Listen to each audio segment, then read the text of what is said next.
Friends இன்னைக்கு காதல் காதல் காதல் சீரியல் வந்து ரொம்பவே பரபரப்பாக போச்சு. அதாவது ஃபர்ஸ்ட்டு நம்ம இவங்களும் வந்து மது வந்து தாலி கட்டிட்டா நான் வாழணுமா உன் கூட, நான் தான் ஏற்கனவே என்கேஜ்மெண்ட் ஆனவன், எனக்கு தான் உன் மேலே லவ்வே வரல, லவ் தான் வந்து நேச்சுரலாக வரணும் அப்படின்ட்டு தாலியை கழட்டி போட்டுட்டு அவர் மேலேயும் எல்லாத்தையும் அங்கேருந்து தட்டு குங்குமம் எல்லாத்தையும் அவர் மேலே அடிச்சு விட்டுட்டு செம்மையாக கோவப்பட்டுட்டு இனிமேல் தான் நீ வேற மதுவை பார்ப்ப அப்படின்னு சொல்லிட்டு போயிட்டாங்க.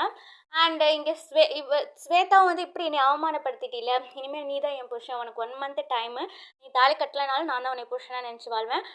இவரை வந்து தாலி கட்ட வேண்டியது உங்கள் பொறுப்பு மாமா அப்படின்னு சொல்லிட்டு, நானும் கல்யாணம் பண்ணிக்க மாட்டேன், நீனும் யாரையும் கல்யாணம் பண்ணிக்கக்கூடாது அப்படின்ட்டு ஸ்வேதாவும் வந்து திட்டி எழுந்திரிச்சு போயிட்டாங்க. அண்ட் இங்கே அப்பா வந்து அர்ஜுனை போட்டு அடி அடின்னு அடிக்கிறாரு. பாவம் உண்மையிலே அர்ஜுன், எல்லாருமே போட்டு அவரை வந்து இது பண்ணுறாங்க. அவரும் அந்த அந்த குங்குமம் மஞ்சள் அந்த மேக்கப்போடே வந்து அந்த எபிசோட் ஃபுல்லாகவே இருந்தார். ரொம்ப கிரேட்டுன்னு சொல்லலாம் அந்த ஆக்டருமே. இன்னைக்கு ரொம்பவே பரபரப்பாக சூப்பராக வந்து போயிட்டு இருந்தது. எல்லாருமே வந்து பிச்சு எடுத்துட்டாங்கன்னே சொல்லலாம். ஆக்ட்ரஸ் ஷோபனாவாக இருக்கட்டும், நம்ம தாரணியாக இருக்கட்டும், இவர் ஆக்டர் நலீஃபா இருக்கட்டும், எல்லாருமே வந்து சூப்பராக ஆக்ட் பண்ணியிருந்தாங்க. அப்பாவும் பொட்டு திட்டி அந்த அம்மாட்டையும் இவர் வந்து மன்னிப்பு கேட்குறாரு. சாரிம்மா நான் பண்ண தப்பு தானே. அம்மாவும் வந்து ஒரு பொண்ணோட விருப்பம் இல்லாமல் தாலி கட்டின தப்பு தாண்டா அப்படிங்கிறது. அந்த அப்பாவோட ஃப்ரெண்டும் வந்து என்னப்பா அர்ஜுன் இப்படி பண்ணிட்டு இப்போ ஒன்றால் எல்லாத்துக்குமே அவமானமாக போச்சு, 2 பொண்ணுங்களோட வாழ்க்கை ஒன்றால் இப்படி ஆயிடுச்சு அப்படின்ட்டு சொல்கிறாரு. அண்ட் எல்லாத்துக்கிட்டையும் அப்பா வந்து அந்த ஸ்டேஜில் இருக்க எல்லாத்துக்கிட்டையும் மன்னிப்பு கேட்டு என் பையன் பண்ண தப்புக்கு நான் என்னை மன்னிப்புக்கோங்க அப்படின்னாரு.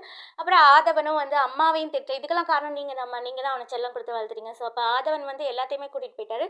கடைசியில் அர்ஜுன் கூட இருக்கிறது அவரோட ஃப்ரெண்ட்ஸ் மட்டும்தான். உண்மையிலே ஃப்ரெண்ட்ஸ் தான் வந்து நல்லவங்களா இருக்காங்க. அதாவது அர்ஜுன் ரொம்ப ரொம்ப பாவம்னே சொல்லலாம்.